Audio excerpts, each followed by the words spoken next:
Muito bem, agora o espaço assim de diálogo, está aberta esta possibilidade também de questionar ou de partilhar, enfim, de uma forma muito franca e sobretudo construtiva.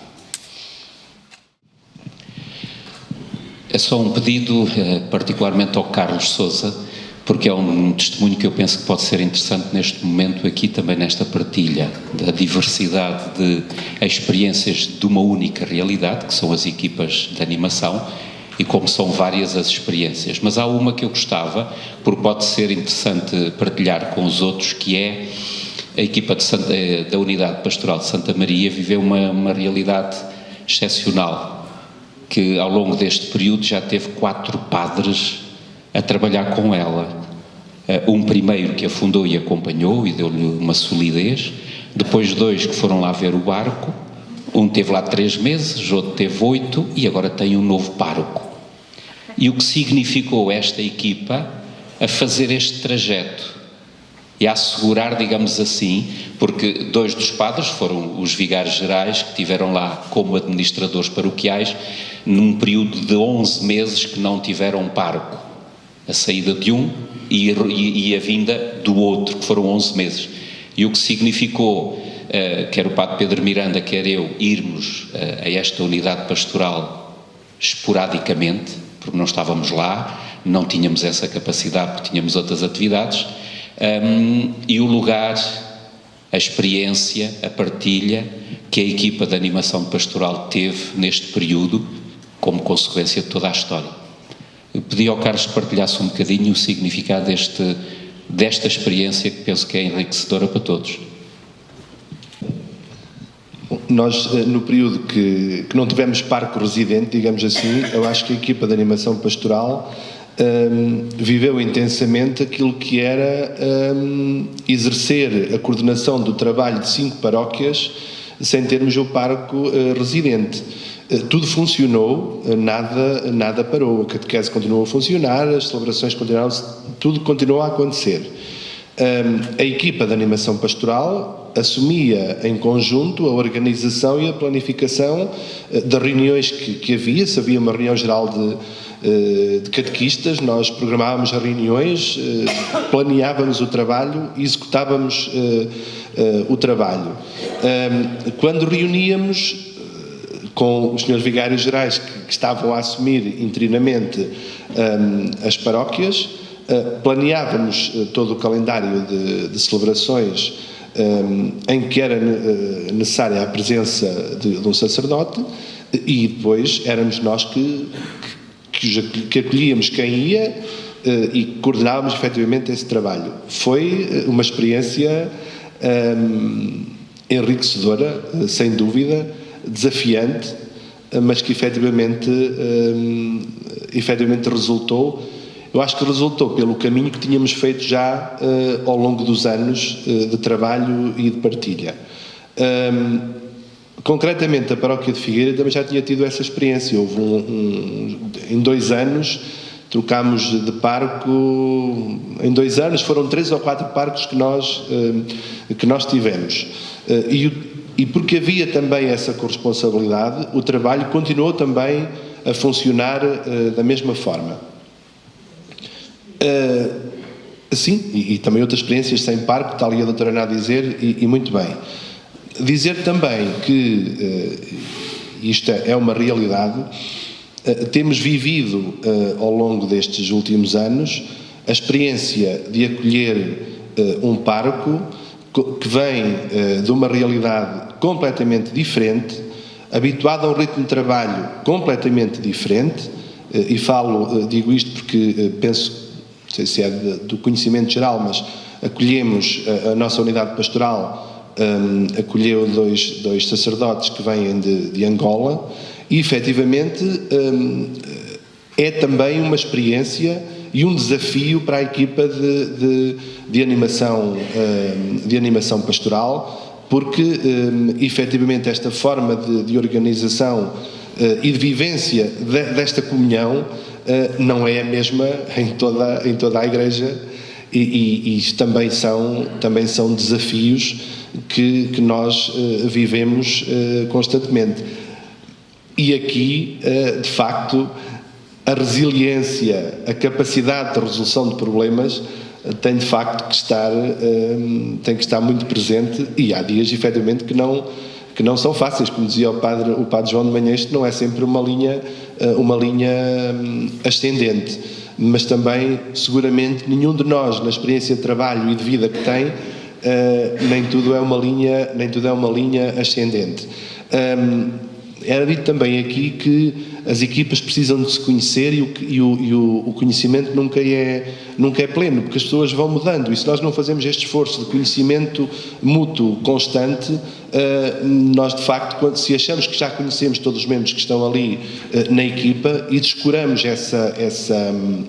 esse constante aprofundar de relações, depois somos um conjunto de ilustres desconhecidos. Deixem-me fazer este paralelismo. Seguramente, para um casamento a resultar, temos que ter a preocupação de nos conhecermos todos os dias, porque senão, a dada altura, são duas pessoas que coabitam na mesma casa e é pouco mais do que isso. E, de facto, na equipa de animação pastoral, isso também acontece. Precisamos ter esta constante preocupação de nos conhecermos e de aprofundarmos as relações e de estarmos também preocupados com o outro e com aquilo que se passa no momento e na vida de cada um. E eu acho que isto são tudo realidades humanas muito importantes que devemos construir em equipa de animação pastoral, que se quer fraterna, tal como o nome vinha lá atrás. Boa tarde, meu nome é Ricardo Mota, faço parte da EAP da Unidade Pastoral São José São João Batista. Eu tinha uma dúvida que me surgiu a propósito dos estatutos, digamos, e das orientações que foram deixadas pelo Bispo Virgílio a propósito das EAPs. Se devem as EAPs integrar nas suas preocupações, uma vez que a missão que lhes cabe é tão abrangente, o estabelecimento de propostas concretas sobre duas coisas essenciais: os planos formativos e o plano de investimentos da própria unidade pastoral. Uma vez que aquilo a que se propõe basicamente exige essencialmente que a atenção da unidade pastoral se centre sobre estas duas vertentes, que são basicamente ferramentas. E muitas vezes canalizando, digamos, recursos, que se consegue que certas ações acabem por ter uma concretização prática, pelo menos durante o mandato da ZEAP. É só esta pergunta. Eu posso dar nota da nossa experiência. Nós temos na Unidade Pastoral de Santa Maria um fundo comum que é comparticipado por todos os conselhos, económicos. Esses conselhos económicos têm um representante que faz parte da equipa de animação pastoral. E quando a equipa de animação pastoral precisa de colocar alguma questão ou entende que deve colocar alguma preocupação ou tem necessidade de financiamento para alguma atividade, é essa pessoa que está na equipa de animação pastoral e que tem ligação com todos os conselhos económicos que faz essa partilha e esse acompanhamento e essa ligação entre aquilo que é a parte mais económica, digamos assim, e aquilo que é a equipa de animação pastoral, porque efetivamente nas atividades que a equipa de animação pastoral desenvolve, há algumas que precisam de financiamento e que está dependente dos conselhos económicos. Nem sempre assim foi, e no princípio, quando esta equipa começou, na altura, com 3 paróquias, com Lourvão, Consazes e Figueira, nós não sobrecargávamos, digamos assim, os conselhos económicos com essas preocupações. A equipa de animação pastoral tentava angariar fundos que lhe permitissem fazer face às necessidades que tinha, mas depois também se sentiu e se entendeu que isso era estar ali a criar uma estrutura, digamos que paralela, e que não fazia qualquer sentido. E, portanto, fez-se esse caminho, e eu acho que foi uma experiência que é uma experiência que é interessante, e acho que é assim que deve acontecer, esta ligação aos conselhos económicos, e haver ali uma pessoa que é o porta-voz dessas preocupações e desses problemas, e que também que também, o inverso também é verdade também. Se os conselhos económicos têm alguma preocupação, que entendem que a equipa de animação pastoral se deve pronunciar, é essa pessoa também que é a porta-voz e que o faz sentir. Nós em Mira também temos esta experiência, apesar de mais recente, mas efetivamente temos um membro do Conselho Económico da Unidade de Pastoral que tem assento e que está efetivamente na equipa de animação pastoral e que vai participando ativamente e, claro, também nestes assuntos específicos importantes da vida da unidade pastoral. Também vamos partilhando, ele vai dando contas, não no sentido de dar contas, vai dando conta de como é que as coisas vão efetivamente andando e temos que ter todos a noção de que isso também é uma corresponsabilidade importante, importantíssima, efetivamente também nos dias que correm, porque pelo menos no nosso caso as receitas estão a diminuir significativamente e portanto é uma dimensão que também partilhamos e, de facto, ajudamos a refletir quer o Conselho Económico, quando nos pedem, quer o próprio pároco, sim. É quase uma relação entre o Ministério da Economia e das Finanças. Não é? A equipa de animação pastoral tem que desenvolver, para isso precisa de dinheiro, as finanças lá estão a dizer se pode ou não pode. Uma relação tem que ser sempre muito cuidada e muito próxima, não é? É evidente. Eu destacava só, e se me permitem, a questão da formação, que é extremamente importante. E muitas vezes, ou algumas vezes, os conselhos económicos estão preocupados com a conservação, com os gastos correntes e esquecemos desta área que é tão importante, que é a formação, e que tem a ver com catequistas, tem a ver com os ministros extraordinários, tem a ver com, a frequência da escola de música, a frequência da escola de teologia e diferentes preparações, e é importante que isto se veja como uma área própria da unidade pastoral. Agora, tomemos essa como unidade, não a paróquia só, mas um investimento a fazer na qualificação dos seus recursos. Por exemplo, os membros da equipa, conselhos pastorais, etc. E é importante ter isso como uma área, digamos assim, de investimento e, portanto, que é preciso alocar alguns recursos e não deixar só na perspectiva daquele que faz a formação ter que se suportar e financiar ou autofinanciar a sua própria formação quando ela é vocacionada depois para a comunidade em geral. Penso que é um aspecto, digamos, sempre importante de sublinhar.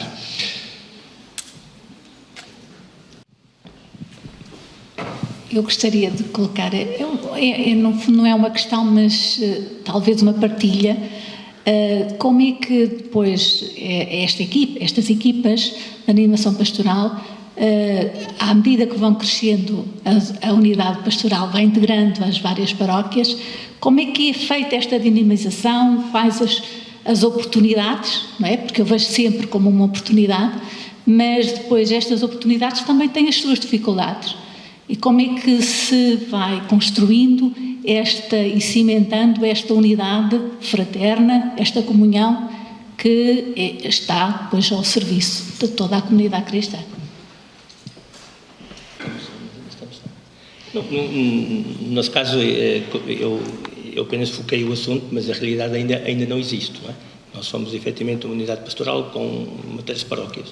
Quando eu disse que estamos, de alguma maneira, ou vamos, de alguma maneira, ao longo do ano, preparar-nos para uma possível ampliação desta unidade pastoral, obviamente, por um lado, ao nível das decisões que têm que ser tomadas, já as temos em conta. Ou seja, não estamos a tomar hoje decisões, apesar de termos apenas, entre aspas, 3 paróquias que possam pôr em causa ou que possam ter que ser revertidas rapidamente daqui num prazo de tempo muito curto. Portanto, apenas nesse campo. Mas não temos, de facto, a experiência concreta de alargamento para depois ver como... E eu admito que não seja, de facto, um processo fácil, porque vamos ter que... Passámos da paróquia para a unidade de pastoral a 3, agora vamos ter que passar a 6, portanto é um desafio grande. O Carlos disse há bocado, penso que foi o Carlos, da experiência de vinda de novos membros, novos elementos, mas eu julgo que isso é tudo enriquecedor e tem que ser essa, de facto, a perspectiva de sempre que efetivamente temos. Não sei se o Carlos quer ter a experiência. Nós trabalhámos durante muitos anos a 3 e depois passámos a trabalhar a 5. E uma das paróquias que se juntou a essas 3 era uma paróquia de grande dimensão, que é a paróquia de Penacova. Eu penso que é um desafio grande e caminho que se tem que fazer. E penso que nós temos que, ao mesmo tempo que unificamos e que tentamos organizar horários de celebrações e em conjunto, eu acho que também temos sempre muito que respeitar a identidade de cada paróquia. Nós também não podemos ter a pretensão de achar que agora acabaram os muros das paróquias e agora é tudo uma unidade pastoral. Dou um exemplo muito concreto, pode parecer uma pequenina coisa, mas penso que é um exemplo em como se respeita essa identidade. Como vos disse ao início, nós passámos a viver o tríodo pascal quando éramos as 3 paróquias. Havia Quinta-feira Santa era numa paróquia, Sexta-feira Santa noutra paróquia e a Vigília Pascal em outra. E isto rodava. Ora, quando passámos a 5, as paróquias são 5, as celebrações são 3, portanto isto não dá para todos. Uma questão que tivemos logo em conta: Penacova tem uma grande tradição na Sexta-feira Santa. E, portanto, estabelecemos logo em unidade pastoral que a Sexta-feira Santa seria sempre em Penacova, para respeitar essa, deixem-me chamar-lhe tradição, mas, e que é efetivamente uma tradição. Agora podíamos dizer, muito bem, então, mas Penacova tem a tradição da Sexta-feira Santa, mas deixa de ter. Mas entendeu-se que, pela vivência que havia naquela paróquia em Sexta-feira Santa, que a Sexta-feira Santa seria sempre em Penacova. Isto também faz sentir as pessoas da paróquia que efetivamente se mantém ali algum respeito, ou o respeito possível por aquilo que é a característica específica daquela paróquia. Por exemplo, Carvalho e Sazes entenderam que pela dimensão, ou pela pouca dimensão que tinham, que lhes seria difícil organizar, por exemplo, a Vigília Pascal. Então, a Vigília fica sempre ou em Figueira ou em Lourvão. E eu acho que isto explicado às pessoas, e se as pessoas o compreenderem, nós conseguimos fazer caminho. Agora, temos todos que falar a mesma linguagem. E não dizemos uma coisa em Penacova e outra coisa em Figueira e outra coisa em Lourvão, porque senão então é que ninguém se entende. Outra questão que é muito sensível nas comunidades, pelo menos na nossa realidade. Como vos disse, temos muitas capelas. Cada capela tem uma festa anual. Há domingos de 3, de 4, de 5, de 6. Isto acontece, principalmente no mês de agosto. É muito difícil. Também estabelecemos um conjunto de normas na unidade pastoral para ajudar, primeiro, que todos fossem tratados de igual forma. Quer fosse uma povoação onde moram 1000 pessoas, quer fosse uma povoação, e que temos esta realidade, temos aldeias onde moram 1000, mas também temos aldeias onde moram 3. E as duas têm a mesma festa, a mesma missa, a mesma procissão. Tentou-se, sempre que possível, haver missa. Quando não fosse possível haver missa, que houvesse celebração da palavra. E aqui só entre nós, que ninguém nos ouve, que estamos assim em família, muitas das pessoas que vão à festa nem percebem muito bem se aquilo é uma missa, se é uma celebração da palavra. Porque é esta a realidade que temos. Não vale a pena nós camutearmos, porque é esta a realidade. Porque na maior parte das festas, as pessoas que estão lá não têm pouco ou nenhuma ligação àquilo que é a vida eclesial e, portanto, terem uma coisa ou terem outra, as pessoas nem distinguem muito bem. Agora, também aí, não estamos a enganar as pessoas e precisamos de falar com elas com clareza.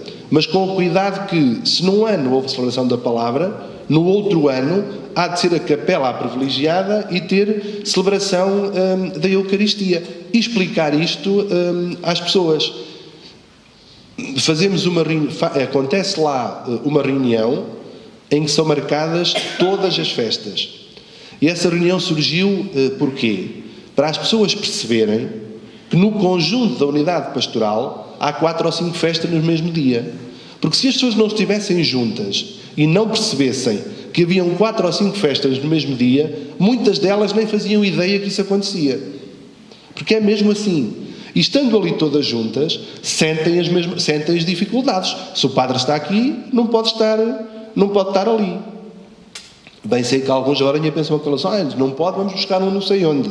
Mas as pessoas começam a perceber que não têm não sei onde para ir buscar. Outra questão que se fez também para ajudar o parque nesse sentido é, o parque vai fazer a celebração da Eucaristia e depois vai o ministro fazer a procissão e fica também assim o parque mais aliviado e fica a questão mais resolvida, digamos assim. Com este caminho, com esta experiência, agora, é um caminho fácil? Não. É muito difícil. Sobretudo porque nós conseguimos chegar com facilidade e explicar estas coisas às pessoas aos tais 10% que participam e que vivem. Os outros 90% não estão lá, não percebem e não querem saber. Mas quem levanta os problemas não são aqueles 10%, são os outros 90% que lá não vão. E se nós não tivermos, de facto, esta capacidade, esta resiliência de explicar e de ser pedagógico e dizer, olha, é assim, porque também é assim ali, porque há esta regra e esta. E se nós tivermos este cuidado de explicar, as pessoas depois até percebem e com o tempo conseguem perceber esta questão. Quando foi da unificação do cartório, aquilo parecia que era um drama que tinha caído ali. Como é que é possível agora, para nós termos o atendimento de cartório, termos que ir à sede de conselho? Isto não pode acontecer de forma alguma. Mas a questão é que as pessoas, hoje, quando saem de carro, já não vão a pé para lado nenhum, vão de carro. As pessoas para ir à missa ao domingo, à minha paróquia, e muitas delas distam da igreja 1 km, elas tiram o carro e vão de carro à igreja. Portanto, fazerem 1 km, ou fazerem mais 3 km, irem a Penacova ou irem a Lourvão, eu penso que isto, quando as pessoas o fizerem a primeira vez, o drama cai e diminui e desaparece, porque efetivamente já nem nas aldeias se anda a pé para lado nenhum, as pessoas vão de carro para todo lado. Há um grupinho de pessoas que efetivamente ainda vai a pé, mas um grupo diminuto.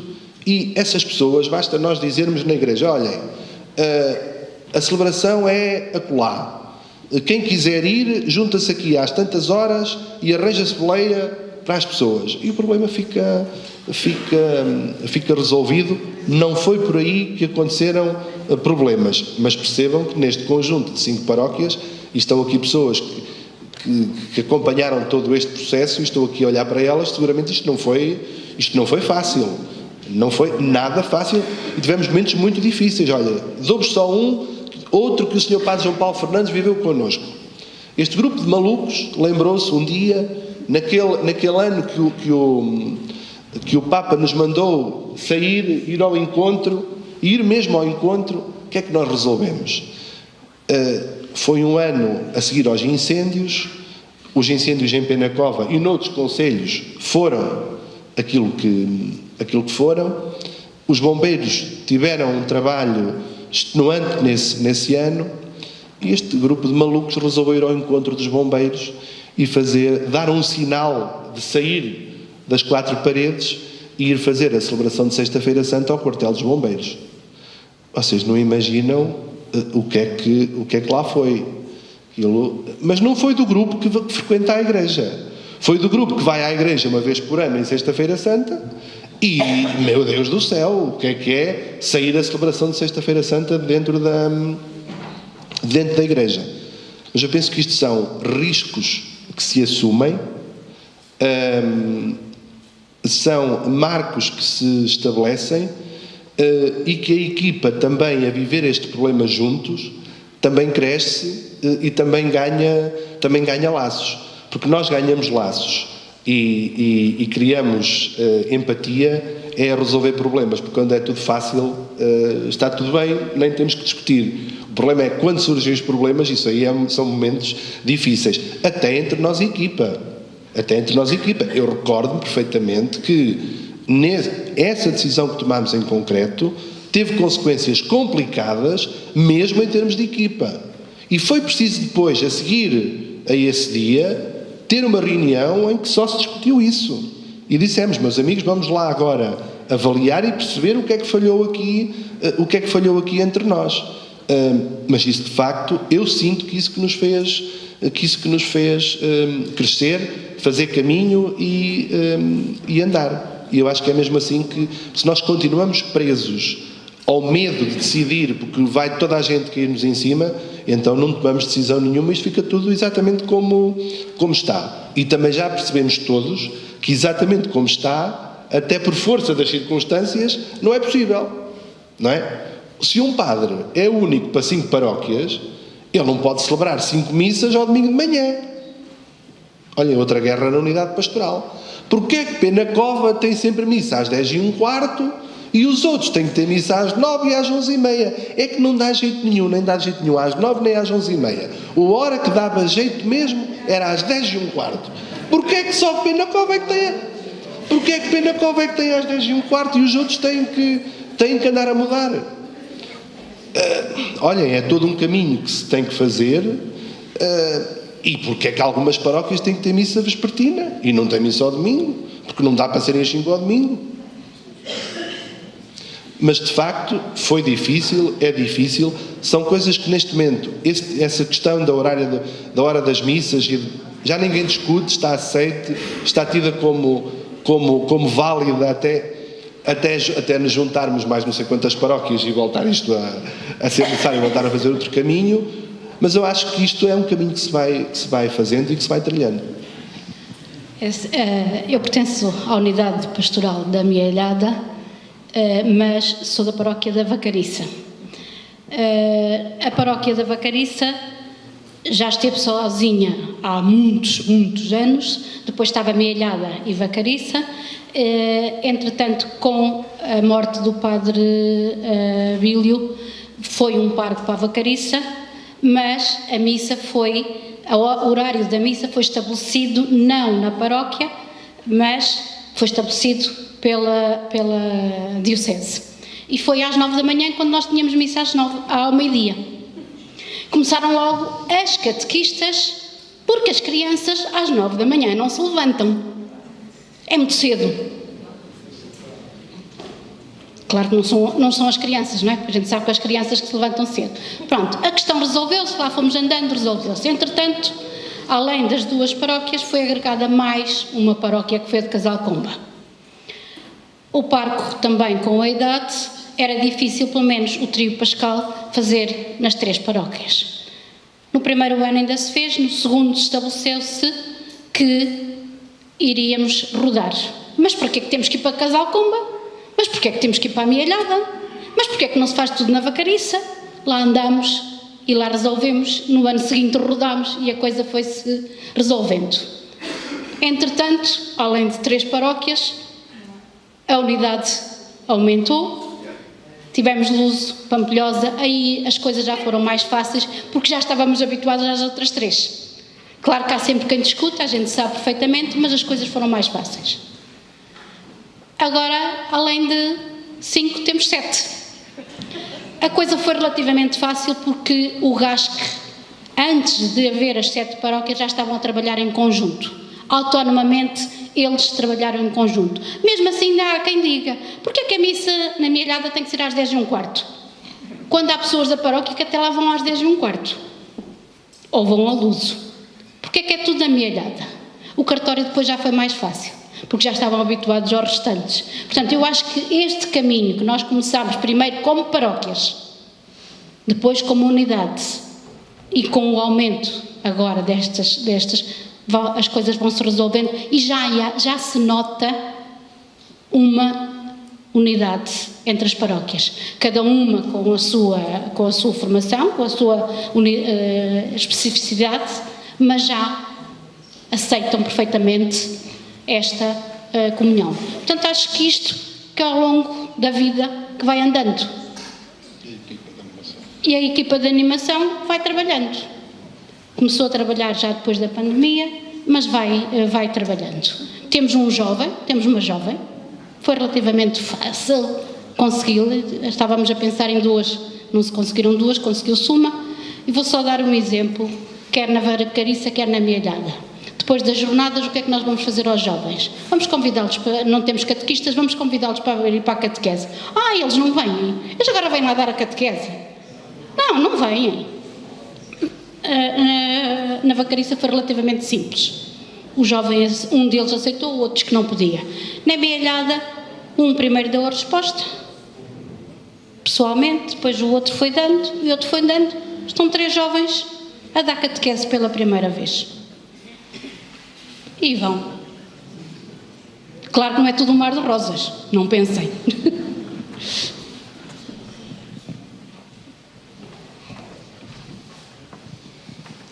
Nem as decisões têm de ser consensuais, nem a sua aceitação, não é? Já sabemos disso, faz parte. Mas há uma questão ali também ao fundo, Vasco, se não se importa.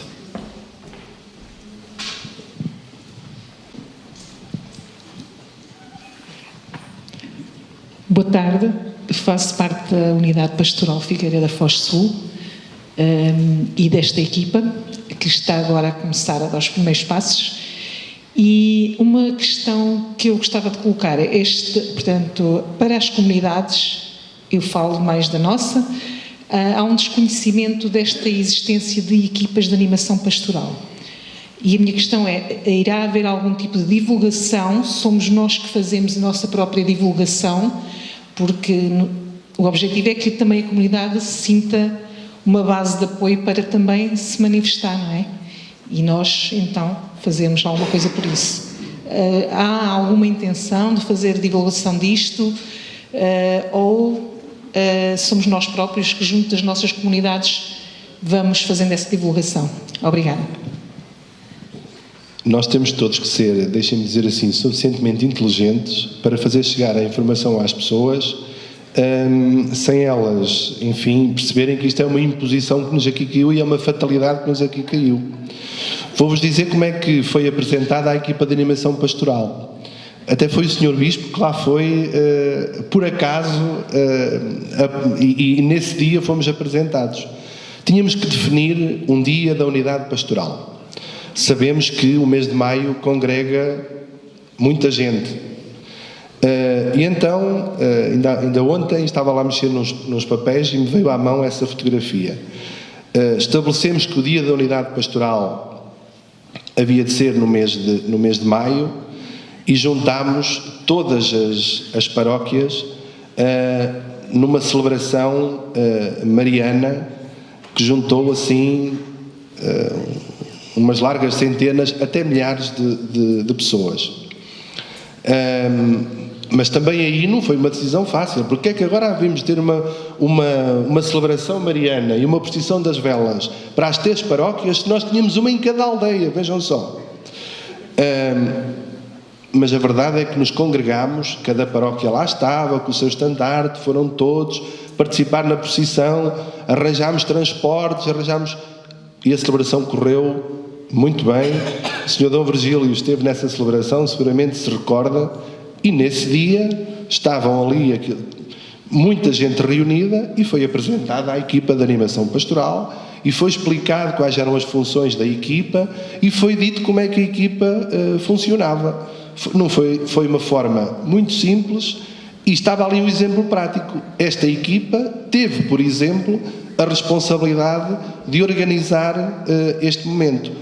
A verdade é que, pela dimensão do encontro, pela forma como o encontro decorreu, pela forma como as pessoas se sentiram acolhidas naquele momento, as pessoas perceberam que efetivamente valia a pena e seguramente valia tanto a pena que depois houve uma pessoa que tirou com um drone fotografias aéreas que foram tão interessantes que nós fizemos um postal e entregámos um em cada casa da unidade pastoral como recordação daquele dia. Mas isto são momentos que marcam, que as pessoas ficam com eles na recordação e que também passamos a mensagem desta unidade pastoral e desta equipa que coordena em comunhão com o seu parco e, neste caso, até em comunhão também com a Igreja Diocesana que estava representada ali pelo seu bispo. E eu penso que isto são momentos que de facto marcam seguramente. Se formos perguntar naquela unidade se recordam daquele dia, recordam-se seguramente desse dia que vivemos em conjunto. Também, Só que partilhar um testemunho ou dois acerca de Mira, também obviamente tivemos esta dificuldade, porque apesar de termos sido apresentados, só fomos apresentados aos 7%, eles que lá estavam nesse dia, mas depois as pessoas esquecem efetivamente rapidamente. E como eu disse ali há bocado, fizemos um esforço inicial de divulgarmos e promovermos a união de toda a unidade pastoral. E para além daquilo que eu já falei de encontros de convívio que foram de facto realizados, acho que há aqui questões práticas que nós levámos a cabo de algumas iniciativas que reforçaram e deram a conhecer bem o papel e a missão da equipa de animação pastoral. Estou-me a recordar da celebração do Dia Mundial dos Pobres, que juntámos todos os movimentos, todas as IPSS, juntámos a unidade pastoral toda a esse nível, e vieram depois todos os familiares e de facto juntámos um grupo enorme de pessoas a esse nível. Mas estou-me a recordar de uma coisa muito simples e prática e que está a ter um resultado extraordinário, que é o coro da unidade pastoral. Para além de ser bom, o que é ótimo, julgo que mobilizou e mobiliza efetivamente as várias paróquias e comunidades e dá de facto a conhecer mais um aspecto prático, é verdade, mas um aspecto muito concreto do que é de facto a dinâmica de uma unidade pastoral e o que é que podemos ganhar com essa dinâmica, porque eu não tenho qualquer dúvida que esse coro é muito melhor do que o coro do Seixo, do que o coro da Praia, ou do que o coro de Mira. E, portanto, são coisas práticas do dia-a-dia, onde as pessoas efetivamente podem sentir, viver e, de facto, celebrar também este caminho que estamos a percorrer. É um caminho ainda com algumas pedras, mas onde não as há. Enquanto pensam na última pergunta ou intervenção desta tarde, aproveitar só para dizer que, relativamente a esta questão da divulgação ou não, como noutras circunstâncias da nossa Diocese, temos o nosso órgão habitual de comunicação, que é o Correio de Coimbra, onde estas informações vão saindo e vai-se dando conta. E, portanto, com muito critério e com substância, não é só dar a notícia, tem um aspecto também sempre muito formativo e, portanto, quem lê fica a saber um bocadinho mais do que simplesmente aconteceu. A Igreja de Coimbra vai ter qualquer coisa, vai dizendo o que é e, portanto, isto ajuda a formar. E, portanto, aquela indicação há um bocadinho da leitura é um bocadinho para ir acompanhando isto. E também do nosso plano pastoral, que, entre outras coisas, nos faz referência para este ano duas opções, assim muito claras. A dos jovens, não vou falar mais dela porque ocupa praticamente tudo, mas uma aposta da nossa Diocese era este ano, por isso este encontro, de estar orientado para as equipas de animação pastoral. Este momento formador, diríamos assim, ou ajudar aqui a assentar algumas ideias comuns, em termos também de partilha e de fundamentação, que vai dar origem a uma visita que o Sr. Bispo vai fazer a cada uma das equipas de animação pastoral na Diocese. E, portanto, isto será articulado depois, diretamente, não sei se conseguirá estar em todas, mas se calhar sim, eventualmente até ao verão, numa visita direta em que o Sr. Bispo, com elementos do Secretariado da Coordenação Pastoral, irão localmente reunir com a equipa de animação pastoral e fazer esse tal ponto de situação, ver, conversar, estar, as dificuldades, se começou agora, se começou depois, mas sobretudo dar este sinal da importância que tem para, digamos assim, o universo dos 90%. Na medida em que for acontecendo, ela vai se tornando uma realidade conhecida. Não vale a pena fazer grandes anúncios, porque depois eles passam e não se diz tudo. O Facebook é notícias pequeninas, não é? O Instagram é mais ou menos a mesma coisa. O TikTok é preciso fazer filmagens. Ninguém quer ficar em poses menos simpáticas. E, portanto, não será por aí. Agora, há um caminho a fazer que é mais de doses pequeninas, não sei se são homeopáticas ou não, mas de forma continuada e persistente, não é? E isso é que me parece ser importante. E dizendo a equipa de animação pastoral, para ficando no ouvido, algum dia alguém há de perguntar o que é isso. E até a gente depois explica. Portanto, é assim, é um caminho que se vai fazendo e não propriamente um anúncio que se possa fazer, independentemente dos testemunhos, estes e outros, com certeza, que poderíamos ter de quem já fez essa parte e, portanto, com sucesso, creio. Padre Manuel Jesus? Eu não tenho dúvidas nenhumas, acho que ninguém respondeu à senhora a obrigação tem a obrigação de dizer que a equipa da unidade pastoral é o prior. Foi assim que começou em Ansan e em São João, etc. Creio eu que é o pároco que tem a obrigação de dizer aos fiéis que vai se constituir uma equipa. É só isto.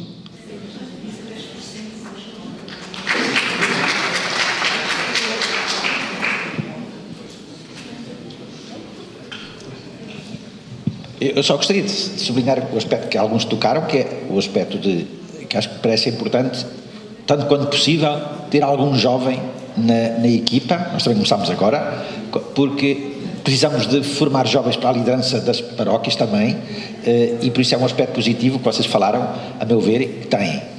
Depois também gostaria de dizer que nas vossas partilhas, para mim, foram enriquecedoras, o que mostra que, de facto, há um caminho já feito, bonito, na nossa diocese, e eu estou convencido que isto vai transformar a nossa diocese com os anos.